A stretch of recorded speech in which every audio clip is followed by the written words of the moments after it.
तो ये कहानी है एक शापित बक्से की, एक ऐसे परिवार की जो लालच और धोखे में कह सकते हैं पूरी तरह डूबा हुआ है, और एक ऐसी माँ की जो मौत के बाद अपना बदला लेने लौट आई है। आइए वलूशा के इस खौफनाक इंतकाम की कहानी को परत दर परत समझते हैं। तो कहानी शुरू होती है। एक लड़की है ऋषि, जिसके पास उसकी एक दूर की आंटी एक अजीब सा अनचाहा तोहफा लेकर आती है। अब तोहफा क्या है? एक रहस्यमयी बक्सा और साथ में एक बड़ी सख्त चेतावनी, भाई इसे कभी भी खोलना मत। अब ऋषि की जो आंटी है प्रीति, वो उसे बताती है कि देखो, मैंने इस बक्से से छुटकारा पाने के लिए क्या कुछ नहीं किया। इसे जलाने की कोशिश की, तोड़ने की कोशिश की, लेकिन ये हर बार वापस आ जाता था। सवाल ये है कि आखिर इस बक्से में ऐसा था क्या जो इसे इतना ताकतवर बना रहा था। तो जाहिर है ऋषि इस बक्से को लौटाने जाती है और वहाँ उसकी मुलाकात होती है वलूशा के भूत से। और वलूशा उसे क्या कहती है कि ये तो एक तोहफा है और इसे ब्लॉक 117 तक पहुँचाना ही होगा। लेकिन ये कोई तोहफा नहीं था, ये तो एक अभिशाप था जो अपनी सही मंजिल खोज रहा था। तो अब सबसे बड़ा सवाल यही है कि भाई ब्लॉक 117 में आखिर रहता कौन है, और ये छोटा सा बक्सा वलूशा के इतने बड़े और इतने खतरनाक प्लान का पहला हिस्सा कैसे है। चलिए देखते हैं। यहाँ सीन में एंट्री होती है मानिक परिवार की, और इनकी हालत बहुत खराब है। ये लोग कर्ज में गले तक डूबे हुए हैं। सोचिए, 35,000 का बिजली का बिल भरा नहीं जा रहा, घर, कारोबार सब कुछ हाथ से निकलने वाला है। मतलब ये परिवार पूरी तरह बर्बादी की कगार पर है। और ठीक उसी वक्त जब लगता है कि अब कोई उम्मीद नहीं बची, उनके दरवाजे पर एक रहस्यमयी वकील आता है। नाम है विकराल, और वो अपने साथ क्या लेकर आया है? वलूशा की वसीयत। जी हाँ, मानिक की वही पत्नी जो 5 साल पहले बस यूं ही गायब हो गई थी। अब ये वसीयत उनकी सारी फाइनेंशियल प्रॉब्लम्स को खत्म कर सकती है, लेकिन इसमें एक बहुत अजीब सी शर्त है।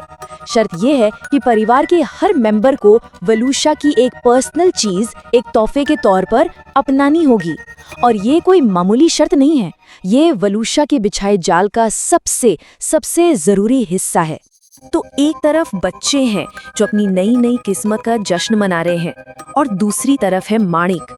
उसे फौरन एहसास हो जाता है कि नहीं, कुछ तो गड़बड़ है। वो अपनी पत्नी वलूशा को अच्छी तरह जानता था। वो इतनी आसानी से अपनी दौलत किसी को नहीं दे सकती थी। ये सब कुछ ज्यादा ही अच्छा लग रहा था सच होने के लिए।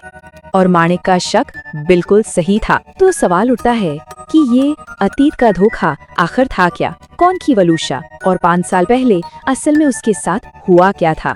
चलिए अब इस राज से पर्दा उठाते हैं। देखिए, सच्चाई जो है वो बहुत ज्यादा खौफनाक है। माणिक ने वलूशा से शादी ही उसके पैसों के लिए की थी, और जब वो उससे तंग आ गया तो उसने उसे छोड़ा नहीं। छोड़ने पर तो दौलत हाथ से चली जाती, तो उसने दौलत हड़पने के लिए बेरहमी से उसकी हत्या कर दी। और यहीं पे इस कहानी का जो मेन कॉन्फ्लिक्ट है वो सामने आता है। एक तरफ है वलूशा का मकसद अपने परिवार को वापस पाना और अपनी मौत का बदला लेना, और दूसरी तरफ है माणिक का मकसद जो है सिर्फ और सिर्फ लालच। तो अब जब अतीत का ये भयानक सच सामने आ चुका है, तो चलिए देखते हैं कि वलूशा के इंतकाम की ये अलौकिक योजना हकीकत में कैसे बदलती है। जाल बिछ चुका है और शिकार अब फंसने ही वाला है। माणिक के पैरों तले जमीन खिसक जाती है जब उसका दोस्त उसे बताता है कि वो वकील विकराल, उसकी मौत तो 5 साल पहले ही हो चुकी है। इसका मतलब क्या हुआ? मतलब ये कि जो वसीयत लेकर घर आया था वो कोई इंसान था ही नहीं, वो तो एक भूतिया दूत था। तो यहाँ आकर वलूशा का पूरा प्लान शीशे की तरह साफ हो जाता है। ये कोई दौलत का तोहफा नहीं था, ये एक पूरा जाल था जिसके 4 स्टेप्स थे। पहला, एक भूतिया वकील को भेजो। दूसरा, परिवार को दौलत का लालच दो। तीसरा, शापित तोहफों के जरिए उन्हें अपने श्राप से बांध दो। और चौथा, उन्हें उसी घर में कैद कर दो जहां से अब वलूशा का भूत अपना बदला लेगा। और उन शापित चीजों के साथ ही वलूशा की आत्मा अब उस परिवार से हमेशा के लिए जुड़ चुकी है। वो अब आजाद है और वो ऐलान करती है, अब मैं तुम्हें छोड़कर कहीं नहीं जाऊंगी। मतलब असल खौफ की तो अभी सिर्फ शुरुआत हुई है।